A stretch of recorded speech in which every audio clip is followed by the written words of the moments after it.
They got married yesterday. And I found out because the bride picked up my son's phone to tell me I wasn't special enough to be there. My name is Evelyn Harper, and I live in a quiet, gray slice of Seattle where the rain has a way of making you tell the truth, or drown in it. That morning, I brewed coffee, set my cup on the same coaster my late husband picked out in 1996, and dialed Ethan. My only child. I just wanted to ask about the wedding date so I could book a salon appointment and steam the new dress. The soft blue one that made my eyes look kinder. $200. A splurge for me. A small miracle on a widow's budget. Ethan didn't answer. Instead, a voice as smooth as iced glass slid through the speaker. Hi, Evelyn. It's Sophia. Hi, sweetheart, I said, smiling into the phone because I'm from a generation that still believes a kind start can save a hard conversation. Could you tell Ethan I'm trying to confirm the wedding weekend? I don't want to miss a thing. A beat, a soft inhale, and then, oh, about that? A little laugh. We actually got married yesterday. Super intimate, just special people. The word hit me like a cold elevator drop. Yesterday, I repeated, as if repetition could rewind time. Special people?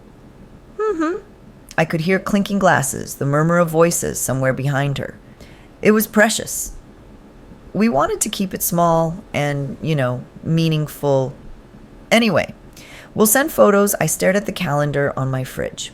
I had circled next Saturday in bright red, the way I used to circle Ethan's spelling bees and piano recitals, the way I circled his first day of college, the way I kept circling my life around his. For 3 years, I had been sending $500 every month for their rent. I bought their first couch when they moved into the little apartment near Capitol Hill, the kind with cushions that swallow you whole.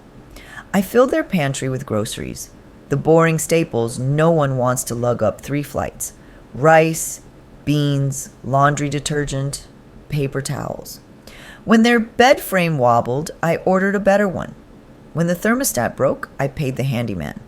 When they said the apartment felt unfurnished, I swiped my card for lamps and rugs and a mirror big enough to catch your whole life. I wanted to say any of that. I wanted to say, was I not special when I covered the rent the month Ethan got laid off? Was I not special standing in a Target aisle choosing bath towels to match your Pinterest? Was I not special tapping into the savings your father left us because you said you were building a future?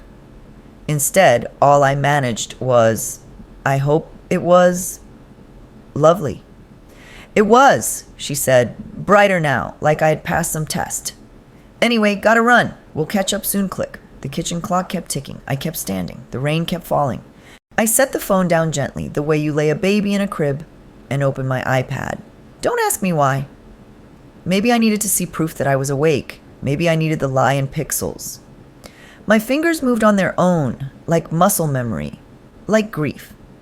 I opened Instagram. There they were. Ethan in a navy suit he could never afford. Sophia in white silk that fell like water. Her parents beaming. Her sister, her grandmother, her cousin, who once told me I made Midwestern casseroles like a meme. The caption read, "We did a thing. Private and perfect with the ones who matter most." My son's arm around his wife, his head tipped toward her mother, a sparkle of champagne, a sparkle of betrayal. I zoomed in the way old eyes do when they can't believe what they're seeing. I was looking for myself, I think, for a shadow in the background, for a reflection in a window, for any sliver of evidence that I existed on their happiest day. There was none. On the chair by the hallway, the blue dress watched me, tag still on, hem still pinned. I had planned to wear sensible heels and bring a cardigan. I had planned to show up early to help set out programs and stick double-sided tape under tablecloths so they wouldn't flutter. I had planned to hug Sophia's family and say, "We're your people now, too." I had planned to sit in the second row and cry into a napkin I'd ironed. Instead, I closed the app and picked up the dress. The fabric was cool, expensive for me, but not, expensive. I pressed it to my cheek and breathed in fabric dye and store lighting and everything that wasn't love.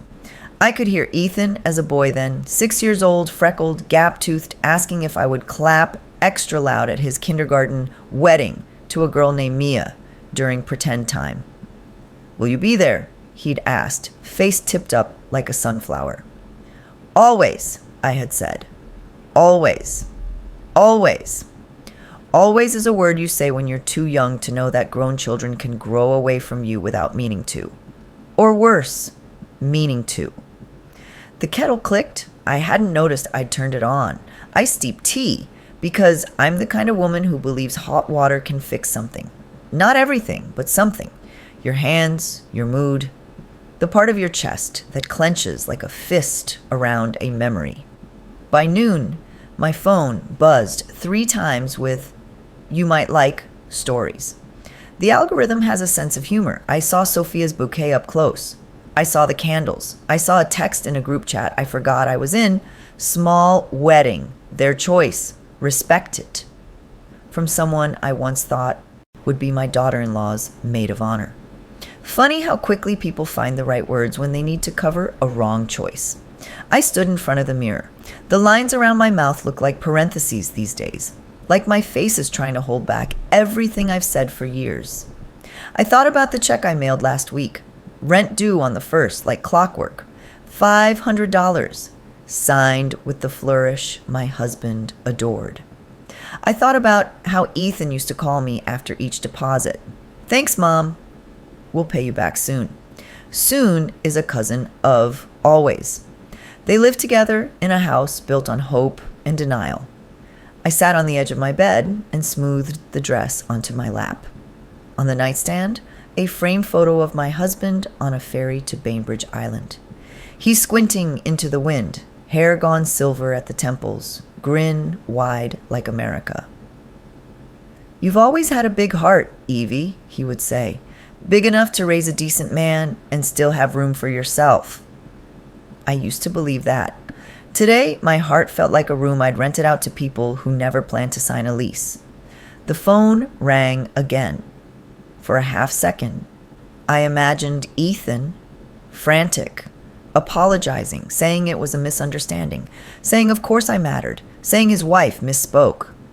I snatched it up. "Hi, this is Kara from Pacific Cleaners," a cheerful voice trilled. "Just letting you know your dress alterations are ready for pickup."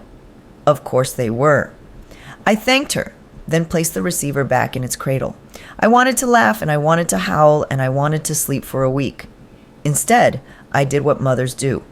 I washed the mug, wiped the counter, folded the dish towel in thirds. I put the dress carefully back in its garment bag and hung it on the closet door.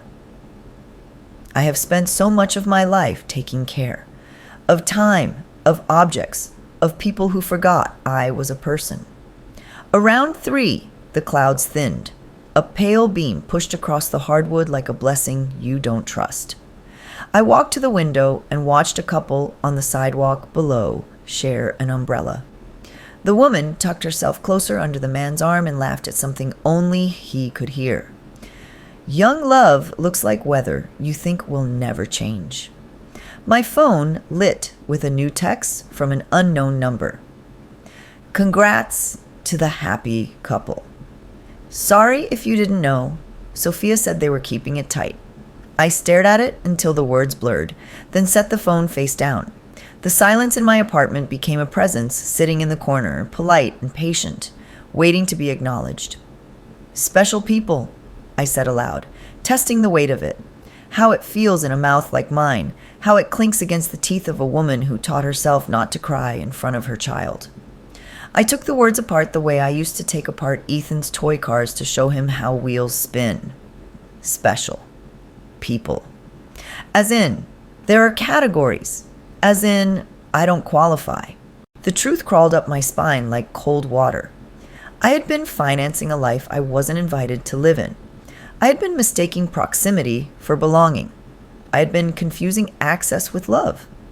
Outside, somewhere, there were cake crumbs and champagne flutes drying in a rack. Inside, there was me and a dress and a clock and a photo and a phone that would not stop telling me everything I already knew. I made a small ceremony of my own. I took a pin from the sewing kit and pricked the pad of my finger. A dot of red bloomed bright and insistent. "You're still here," I told myself. "You matter to you." I bandaged the dot, then set the kettle on again, just to hear something capable of turning itself off at the right time. When the steam curled, I poured, sat, and wrote a single sentence. In the little notebook I keep by the salt. I will not pay to disappear. I didn't know exactly what that meant yet. I didn't know the shape of the days ahead. I didn't know that a week from now, the same voice that shut me out would call me like nothing happened. I didn't know about the locks, the lawyers, the lines I would learn to draw. All I knew was that special people echoed in my kitchen like a challenge. And for the first time in a long, long time, I felt something untangle in my chest. Not forgiveness, not anger alone, something stronger, quieter.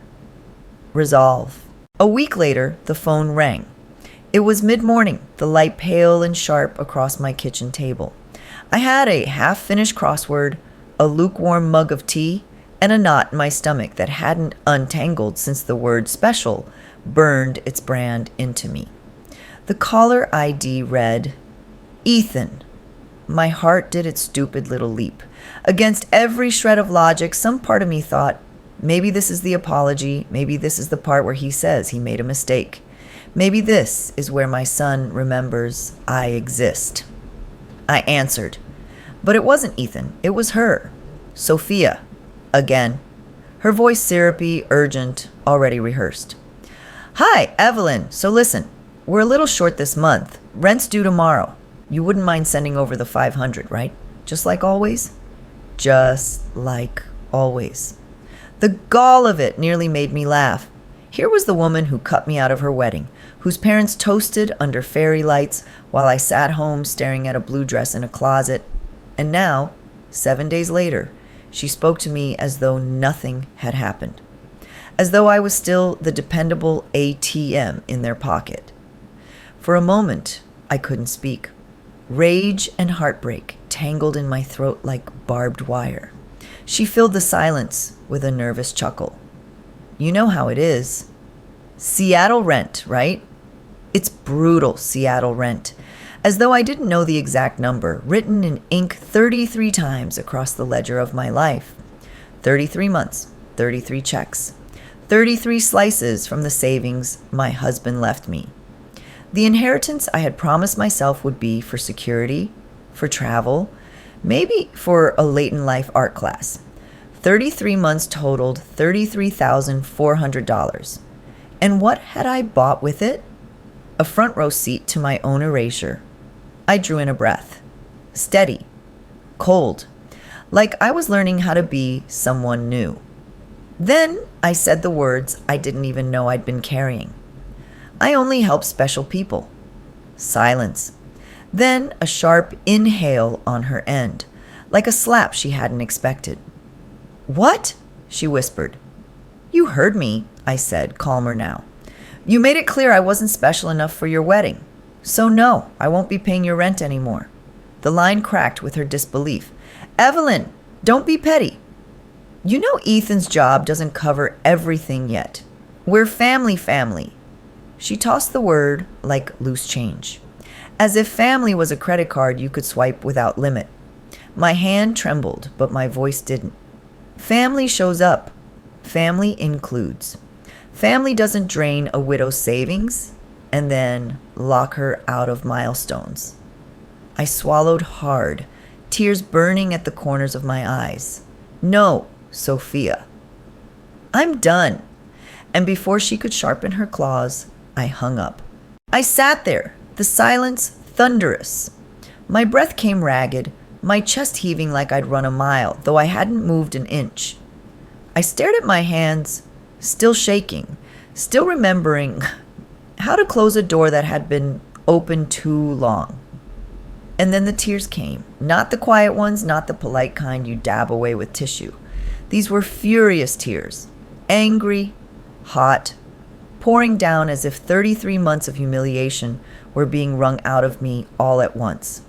I wept for the savings dwindled down, for the dress hanging untouched, for the phone calls that always began with, "Mom, can you?" and never with, "Mom, how are you?" For the ghost of my husband, who would have known better, would have told me to stop much sooner. I cried until my throat was raw, until I was gasping, until I pressed my palms against my eyes and whispered, "No more, no more, no more." When the sobs finally broke into hiccups, I reached for my notebook, the same one I'd written in a week earlier. And beneath the words, "I will not pay to disappear," I wrote, "Today, I told them no. Today, I remembered I am not invisible." The next morning, I put on a jacket and walked 3 blocks through drizzle to the local branch of Rainier Bank. The tellers knew me by name, Mrs. Harper, the polite widow who always came in on the first of the month to send the transfer straight to Ethan's account. Not this time. "I'd like to cancel the automatic payment," I said, my voice steady. "Effective immediately." The young banker blinked. "Are you sure, Mrs. Harper? It's been set up for years." "I'm sure," I said. And it was the truest thing I'd spoken in months. He typed, clicked, handed me a printed confirmation. I folded it into my purse like a talisman, proof that I could say no and make it stick. By the time I got home, my phone was buzzing nonstop. Ethan's name flashing. Sophia's name flashing. Texts stacking like bricks. "Mom, what's going on? We need that rent. You can't just stop. This is cruel, Evelyn. Answer your phone." But I didn't. I set the phone face down, slipped on my sneakers, and walked to Volunteer Park. The air smelled like wet cedar and earth. I trailed my fingers along the black iron fence, remembering the days when Ethan was 5 and I'd push him on the swings here. "Higher, Mom!" he'd yell, his laughter carrying. Back then, his joy had been my paycheck. Back then, love was enough. Now I walked alone. And for the first time, I wasn't crumbling under it. I felt the faintest flicker of something I hadn't felt in years. Not joy, not yet. Something sturdier. Relief. I sat on a damp bench, closed my eyes, and let the rain kiss my cheeks like baptism. For so long, I'd thought saying no would shatter me, but it didn't. It freed me. That night, I ignored the phone again, and again, and again. The machine filled with messages. Ethan's pleading voice, Sophia's sharp one. I didn't listen past the first words. Instead, I brewed chamomile tea and stood by the window. The city stretched before me, neon blinking, people hurrying under umbrellas. Everyone out there had their own battles. Mine was here, quiet, hard, but mine to fight. I whispered to the photo of my husband on the nightstand. "I think I finally did what you wanted me to do. I chose me, and for the first time in months, I slept through the night. But as I would soon learn, saying no once doesn't end the story. It starts it. Because the people who've been living off your silence, they don't just walk away when you speak. They come back louder, hungrier, meaner. And within days, they would. They would show up at my door. With papers, with accusations, with plans to take everything I had left. But that morning, sipping tea, I didn't know any of that yet.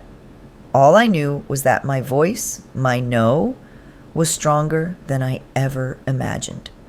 And I wasn't going back. The front door was unlocked. That was the first thing. I know I locked it that morning. I remember the click, the twist of the deadbolt, the habit I've had since my husband passed away. But when I came home from the grocery store, milk sweating in the bag, a loaf of sourdough under my arm, the knob turned too easily. And then I heard voices, low, male, firm, and another sharp and female. I froze in the hallway, my heart pounding so hard it drowned out the rain dripping from my coat.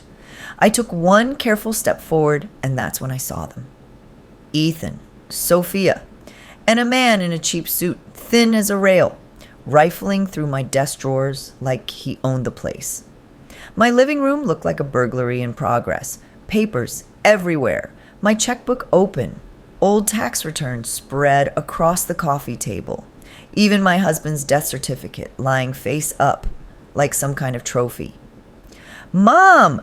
Ethan startled when he saw me. His voice cracked the way it used to when he was 13, caught sneaking a beer from the fridge. You're home early." I dropped the groceries on the floor, the carton of milk bursting open, white liquid pooling across the tile. I didn't care. "What the hell is this?"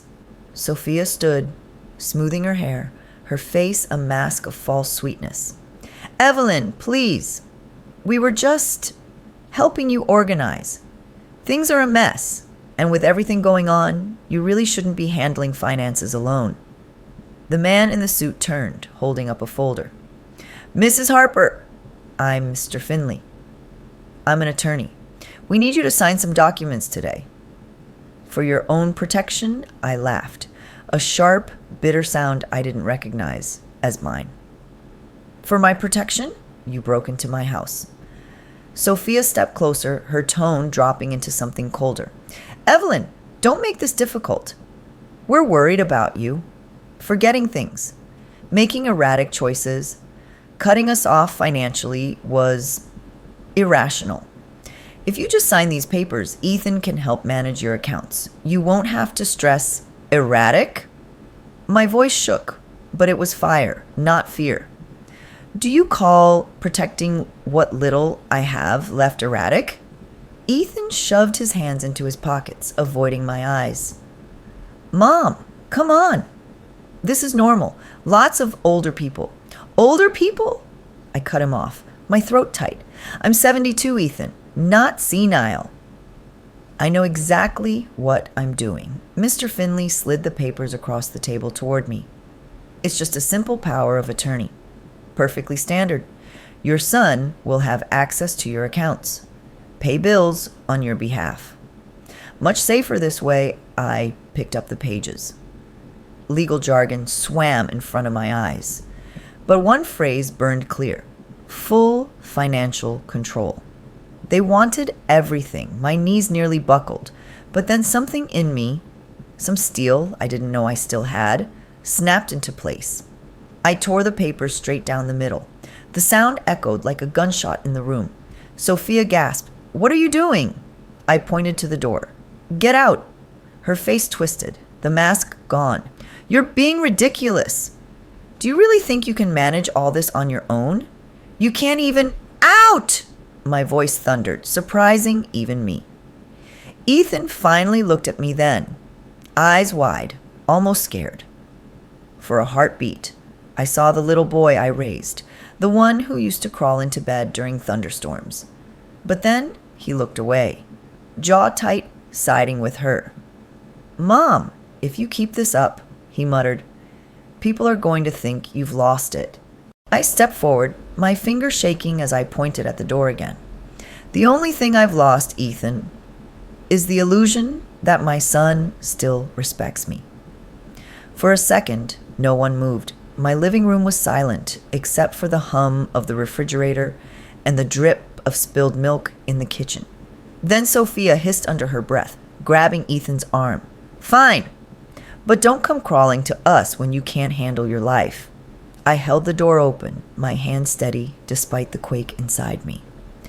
I'd rather handle my life alone than hand it over to people who treat me like an ATM. They brushed past me, Sophia's perfume leaving a bitter trail. Mr. Finley muttered something about bad decisions as he followed them out. I slammed the door shut behind them, threw the bolt, and pressed my forehead against the wood. My chest heaved, my hands trembled, but I hadn't signed. I hadn't given in. That night, I walked the house in circles, picking up the scattered papers, smoothing bent corners. My husband's death certificate, old insurance forms, my will. all touched by their greedy hands. I stacked them neatly, slid them into a locked box, and tucked it under my bed. Then I sat, staring at nothing, the weight of it all crushing me. My son, my only son. He had stood in my home, let his wife and a stranger call me incompetent. Let them try to strip me of control. I whispered his name. Ethan. Like maybe saying it softly would conjure the boy who once loved me. But all I saw was the man who left with Sophia. Silent. Complicit. I didn't sleep. Every creak of the house sounded like another invasion. Every shadow a threat. But under it all, beneath the fear and grief, one thought pulsed steady as a drum. They will not take me down without a fight. The next morning, I called a number I found in a pamphlet at the library weeks ago. Legal aid for seniors. When the receptionist answered, I said the words that tasted both terrifying and liberating on my tongue. My name is Evelyn Harper, and I think I'm being abused, financially, by my own family.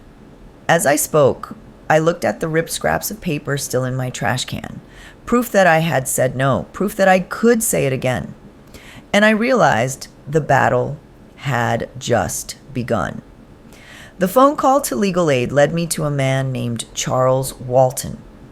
When he walked into my living room 2 days later, briefcase in hand, glasses perched low on his nose, I felt something I hadn't felt in weeks.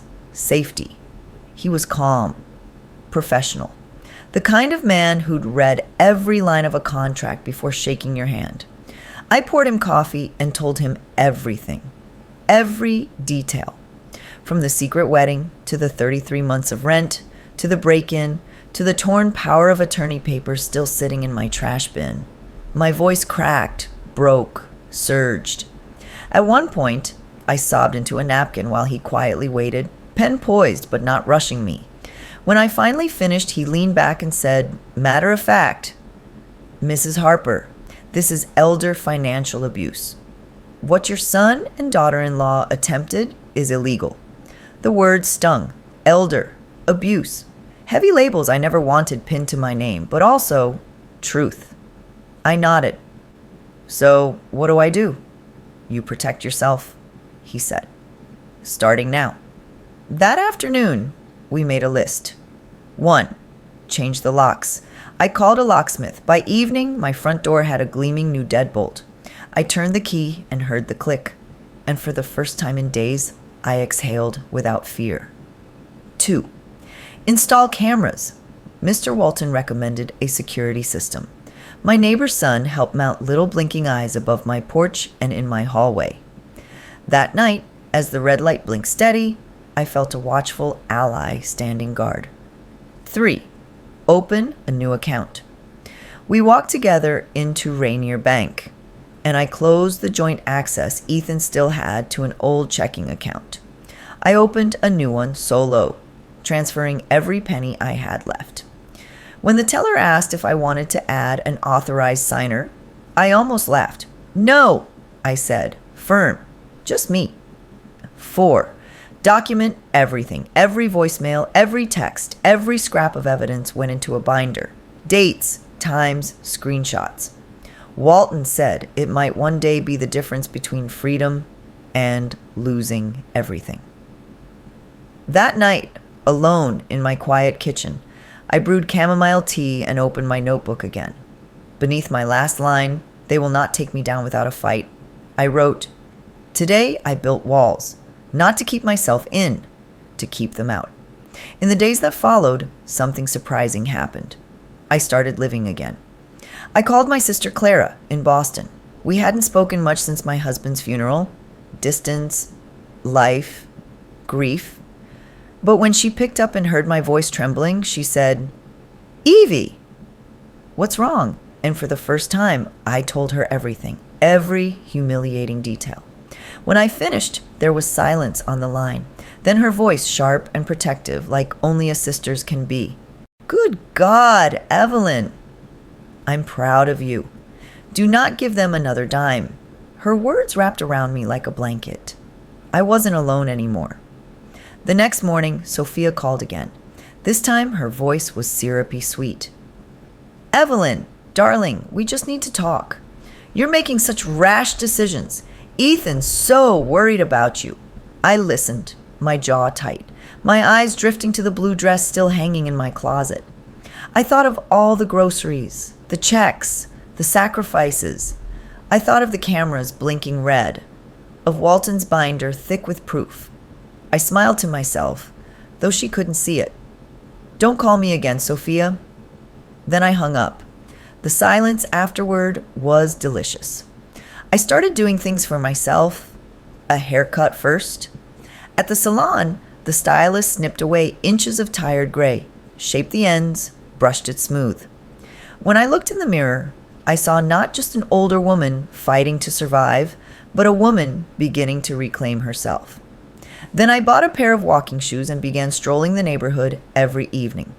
I stopped at a small bakery, bought croissants, warm from the oven, and chatted with the owner about her garden. One afternoon, on my walk, I met Margaret Brooks, my next-door neighbor of 10 years, though we'd only ever exchanged polite nods. She was watering her roses. She asked how I'd been, and maybe it was the sun, or maybe it was the way she didn't look past me, but I told her the truth. Her eyes widened, then softened. My daughter did the same, she whispered. Took advantage until I put a stop to it. They think we're weak, Evelyn, but we're not. We stood there, two women with wrinkles and stories etched into our faces, and for the first time in weeks, I laughed. A deep belly laugh that felt like sunlight cracking through clouds. A few days later, I visited the cemetery, my husband's grave. I hadn't been in months, too busy paying bills, bailing out Ethan, being everyone's lifeline but my own. The grass was damp, the headstone cool under my hand. I knelt, whispering, I did it, Harold. I finally said no. My throat tightened. You always told me not to let them drain me. I'm sorry it took me this long. The wind rustled through the cedars and I closed my eyes, letting myself believe for just a moment that he heard me, that he was proud. I placed a single white lily on the grave. Then I stood straighter than I had in years. Back home, I made dinner for myself. Nothing fancy, just salmon and green beans. I set the table for one, lit a candle, poured a glass of wine. And as I ate, I realized something startling. I wasn't lonely. Yes, my son had betrayed me. Yes, Sophia's venom still clung to the corners of my mind. But I had Clara. I had Margaret. I had Walton, my lawyer. And I had me. For 72 years, I had measured my worth in what I gave away. Tonight, I measured it in what I kept. As I washed the dishes, my phone buzzed again. Another voicemail. Probably Sophia. Probably more manipulation. I didn't listen. I turned off the ringer, wiped my hands, and stepped outside. The night sky over Seattle was clear for once. Stars like pinpricks of truth. I breathed in, long and slow, and thought, this is what freedom tastes like. But deep inside, I knew. They weren't done with me, not by a long shot, and the war they were about to wage would make the break-in look like child's play. It started on a Tuesday morning. I was trimming basil on my kitchen windowsill when the knock came, sharp, official, too steady to be a neighbor. When I opened the door, a woman stood there with a clipboard and a badge. Mrs. Harper, I'm with Adult Protective Services. We've received a report about your well-being for a moment. I thought I'd misheard. My well-being, she nodded, professional smile plastered on. There were concerns raised, claims of paranoia, erratic behavior, possible cognitive decline. We're here to make sure you're safe. And just like that, my knees almost gave out because I knew exactly where this came from. Sophia. The social worker stepped inside, glancing around my living room, taking notes as if the color of my curtains could reveal my sanity. Do you live alone, Mrs. Harper? Yes. Any trouble caring for yourself? Cooking? Cleaning? No. Her pen scratched. She eyed the stack of binders on my coffee table, the ones Mr. Walton had me compile. And these documents? Evidence, I said, voice flat, of my son and his wife trying to take everything from me. Her brow furrowed like she was filing that under delusional. I sat straighter. My hands trembled, but not from fear. Anger. Let me guess, I said. The report was filed by Sophia or Ethan. She avoided my eyes, which was answer enough. The moment she left, I called Walton. They're trying to declare me incompetent, I whispered, my throat tight. He didn't sound surprised. Of course they are. When abusers lose access to money, they escalate. Don't worry. We'll prepare. Within days, he arranged for a psychiatric evaluation with a licensed doctor. Not some hack they'd drag into court, but a respected clinician. The appointment terrified me. What if my nerves made me stumble? What if forgetting a date or a word would brand me as unstable? But when the doctor asked me to remember a sequence of numbers, to draw a clock face, to recall 3 simple objects, I did. Perfectly. At the end, he looked me in the eye. Mrs. Harper, you are sharp. Whatever this is, it isn't cognitive decline, it's family conflict. I nearly cried with relief. Meanwhile, Sophia's tactics grew uglier. Voicemails piled up. Evelyn, you need help. Please don't make this worse for yourself. Think about Ethan. He can't sleep, worrying about you. If you keep fighting us, the court will see you're unstable. Sign the papers now. Avoid embarrassment. I deleted every one. But each word burrowed, trying to plant seeds of doubt.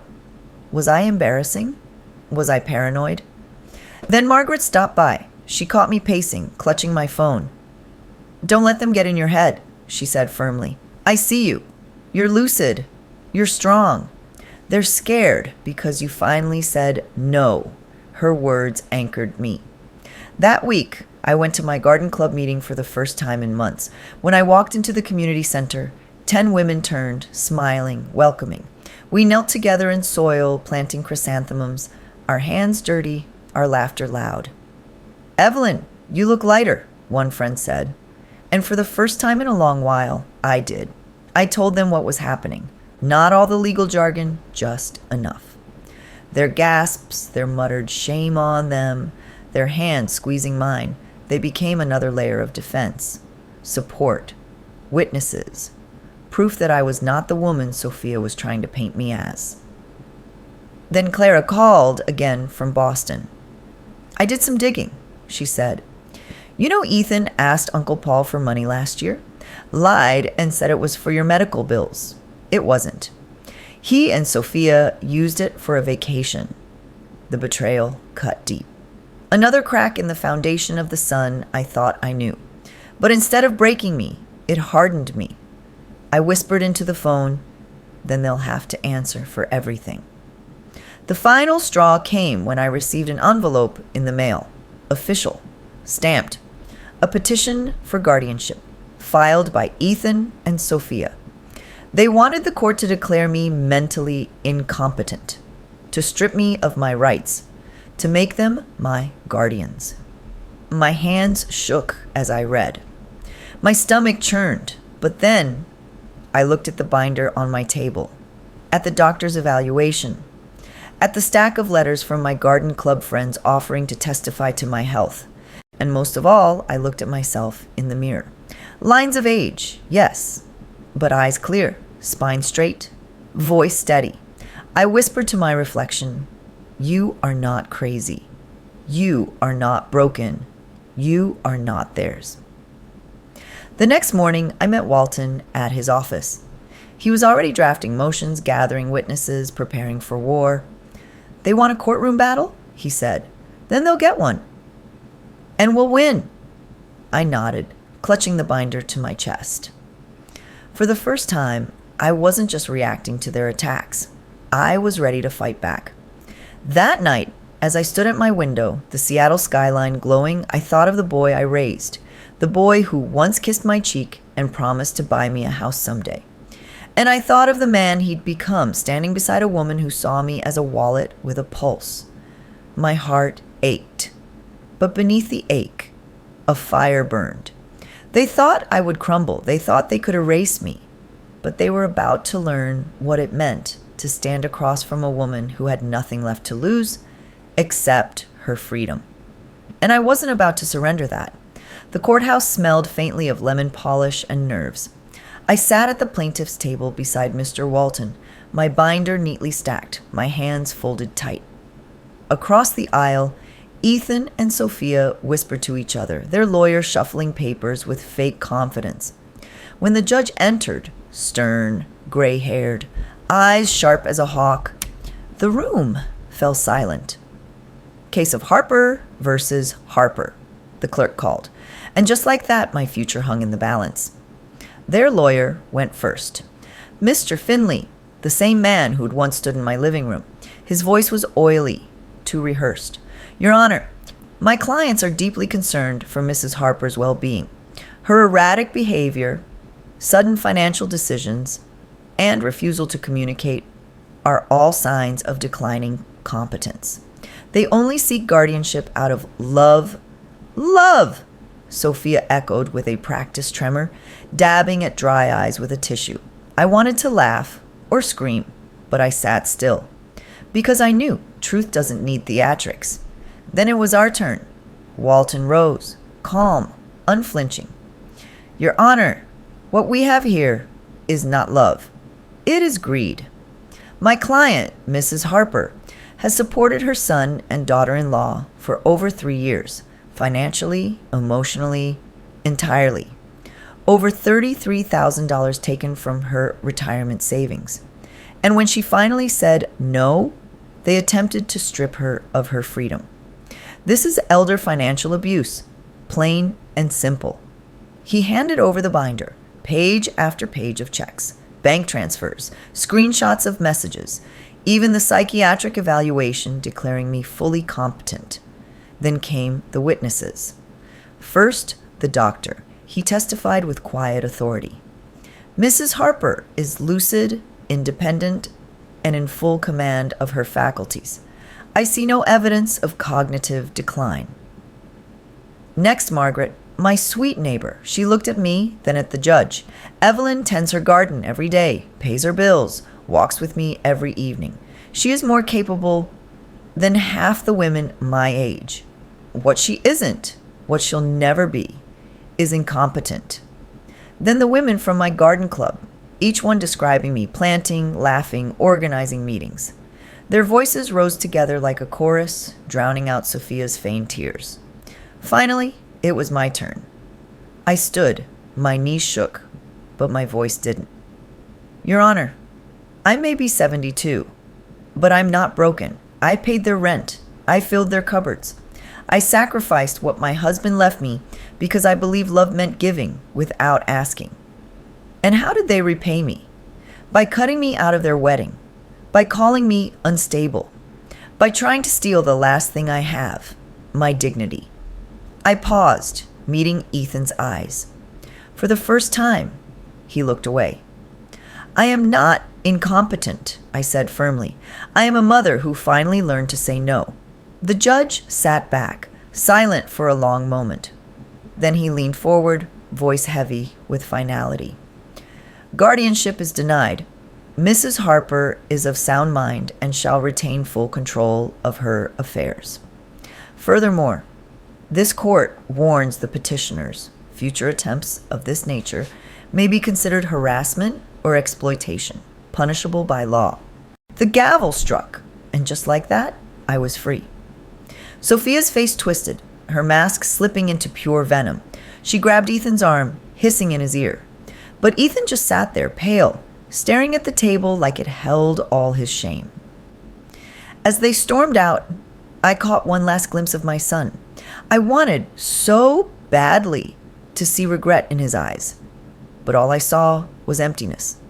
And I knew then, some ties can't be mended.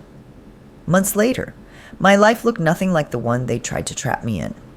I sold the old house, too many ghosts in its walls, and bought a bright condo downtown. 2 bedrooms, sunlight pouring through tall windows, views of the Puget Sound. My days filled with painting classes, garden club meetings, and walks along the waterfront. I donated part of my savings to charities fighting elder abuse. Because if it happened to me, it's happening to others. And I refused to stay silent. Most of all, I started traveling. Boston first to see Clara. We hugged so tight at the airport I thought my ribs might break.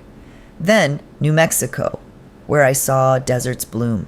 Then Paris, a dream Harold and I once shared. I stood at the top of the Eiffel Tower, the wind tangling my hair, and whispered, I made it. I never saw Ethan and Sophia again. And maybe that's the truest freedom of all, walking away from people who tried to erase you. Sometimes, late at night, I still think of the little boy Ethan once was, his hand in mine, his laughter echoing through playground swings. And then I think of the man he became. My heart aches, but it also steadies, because I chose me. And at 72, I finally learned, love doesn't mean erasing yourself. It means protecting yourself enough to still be here, to live, to laugh, to breathe. That's my story. And if it touched you, if it made you think of your own battles, your own strength, then please, like this video, share it with someone who needs courage and leave a comment below. And don't forget to subscribe for more stories of resilience, justice, and the power to take your life back. Because sometimes the bravest thing you can do is simply say no.